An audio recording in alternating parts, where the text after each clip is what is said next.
ఓం మహాగణాధిపతయే నమః. ఓం గురుభ్యో నమః. ఓం శ్రీమాత్రే నమః.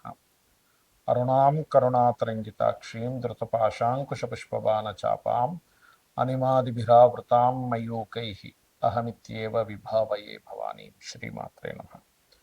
ప్రేక్షకులకి ఆ లలితాంబిక అమ్మవారి యొక్క అనుగ్రహం పరిపూర్ణంగా కలగాలని మనస్ఫూర్తిగా కోరుకుంటూ మనం ఈరోజు గ్రహణం 7వ తేదీ రాత్రి 8:58 దాని ప్రారంభం అవుతుంది. కానీ దాని అసలు ఉండేటువంటి సమయం రాత్రి 11 గంటల నుంచి 8వ తేదీ అర్ధరాత్రి, అంటే 11వ తేదీ మనకి 7వ తేదీ 11కు ప్రారంభమై అర్ధరాత్రి 12 దాటిన తర్వాత 12:30 వరకు ఉంటుంది. అది గంటన్నర మెయిన్. దాని తర్వాత అసలు 2 గంటల వరకు దాని ప్రభావం ఉంటుంది. అంటే 9 నుంచి 2 వరకు అసలు ప్రభావం ఉన్నప్పటికీ మెయిన్గా 11 టు మనకి 12:30 వరకు ఉంటుంది.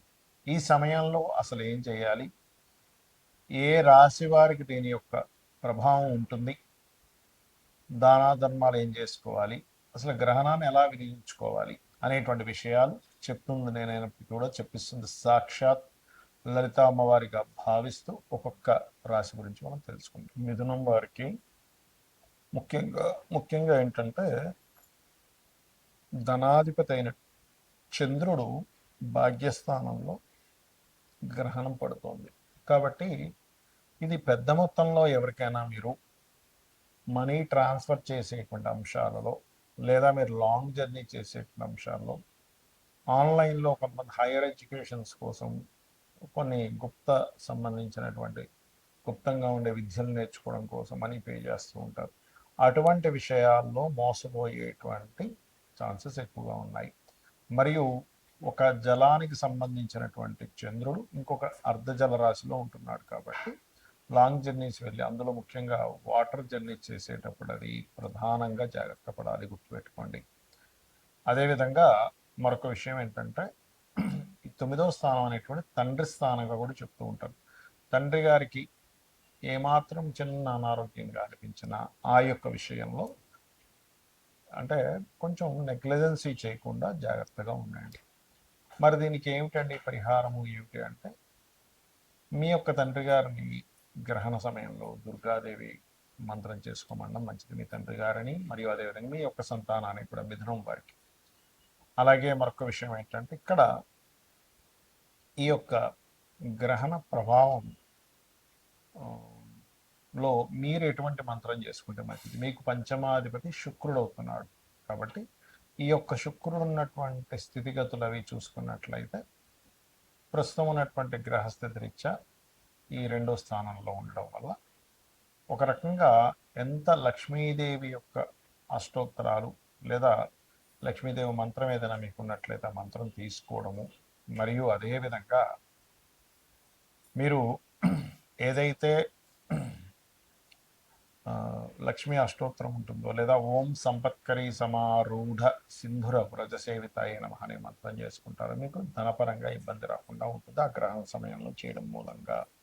గ్రహణం అనేటువంటిది భయపెట్టడానికో భయపడడానికో ఉన్నటువంటిది కాదు. ఫస్ట్ ఈ క్లారిటీ తెలుసుకోవాలి మీరు. రెండో విషయం, గ్రహణ సమయాన్ని మనకి మహర్షులు చెప్పినటువంటి విషయం, ఇదొక సాధన సంబంధించినటువంటి సమయంగా చెప్పారు. మనకి కాలానికి కారకులు అని ఉంటారు గ్రహాల్లో.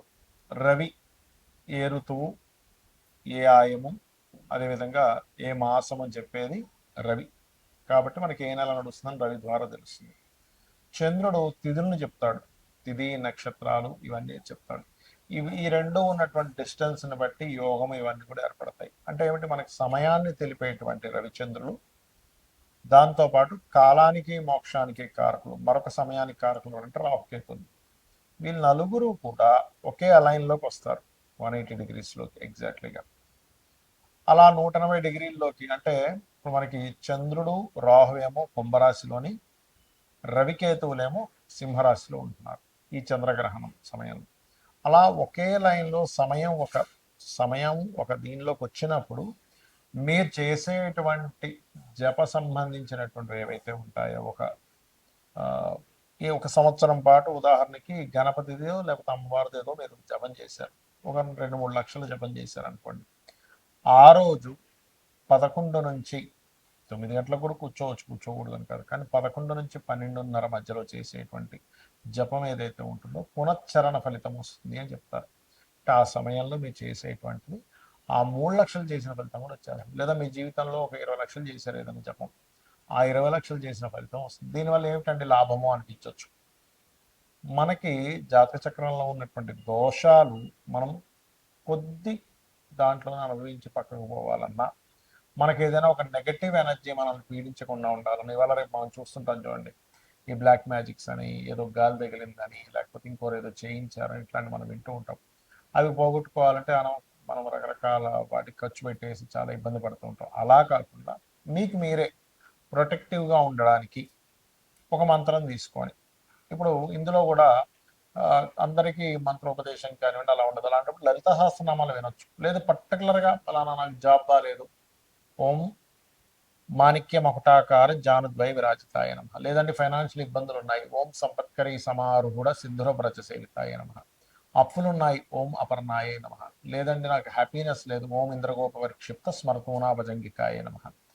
ఇలా కాదు, నాకు హెల్త్ పరంగా చాలా ఇబ్బంది ఉంది, ఓం సర్వవ్యాధి ప్రశమని సర్వమృత్యు నివారిణి అగ్రగణ్య అచింత్య రూప కలికల్మషనాశిని నమ.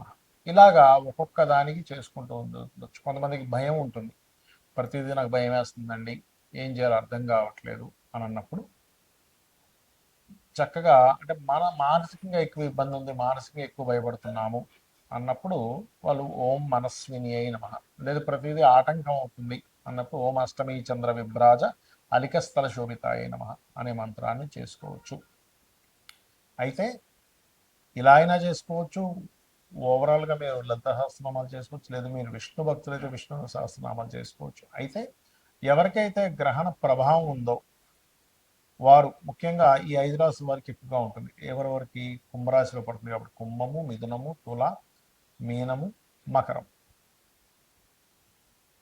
వీరు వీరు మరుసటి రోజు అంటే 8వ తేదీ చక్కగా బియ్యము, మినుములు, ఉలవలు, గోధుమలు, నువ్వులు, ఈ 5 పదార్థాలు మీకు దగ్గరలో ఉండే పురోహితులకి దానంగా ఇవ్వండి. దాంతోపాటు మనకి ఇత్తడి గిన్నె ఉంటుంది, ఇత్తడి గిన్నె ఒక చిన్న గిన్నె తీసుకొని అందులో నెయ్యి ఒకటి, అలాగే రవిచంద్ర ప్రతిమలు మరియు సర్పములు, చిన్న చిన్న వెండి సర్పాలు చిన్నగా ఉంటాయి, లేకపోతే వేరే ఏదైనా వేరే లోహంలో అయినా ఇవ్వచ్చు, 2 సర్పాలు. వీటన్నిటిని వీలైతే మీరు దాంతోపాటు పప్పు ఇంకేదైనా ఇవ్వచ్చు, లేదా బియ్యం కూడా ఇవ్వచ్చు, 2 రకాల కూరగాయలు కూడా ఇవ్వచ్చు. గ్రహదోషణ నివారణార్థం అని సంకల్పం చెప్పించుకొని పంతులు గారితో మీకు తోచిన దక్షిణ ఎక్కువ ఇచ్చుకోలేరు, 100 ఎంతో ఇచ్చుకోగలరు, చెప్పండి మీకు ఆర్థిక పరిస్థితి బాగోకపోతే. అంతేగాని 100 రూపాయలు ఉన్నాయి, 50 రూపాయలు ఉన్నాయి, తీసుకుంటారో తీసుకోరు, వీళ్ళు కమర్షియల్గా ఉన్నారు, ఇవన్నీ ఆలోచించకండి. మీ బాధని చెప్పుకోండి, తీసుకుంటే మీకు పుణ్యం ఆయనకి పుణ్యం, లేదంటే మనం ఏం చేయలేం. కాబట్టి ఆ రకంగా ఇవ్వవచ్చు. ఇక్కడ చాలామంది ఏమంటే ఇది పేదవాళ్ళకి ఇవ్వచ్చా అంటారు. పేదవాళ్ళకి ఇస్తే పుణ్యం వస్తుంది, నేను రాదని చెప్పట్లేదు, కానీ దోషం పోవాలంటే మంత్రసహితంగా మీరు దానం ఇవ్వాలి. సో ఇలా చేయండి. ఖచ్చితంగా గ్రహణాన్ని ఒక సాధనా సమయంగా చూసుకోండి, ఖచ్చితంగా బాగుంటుంది.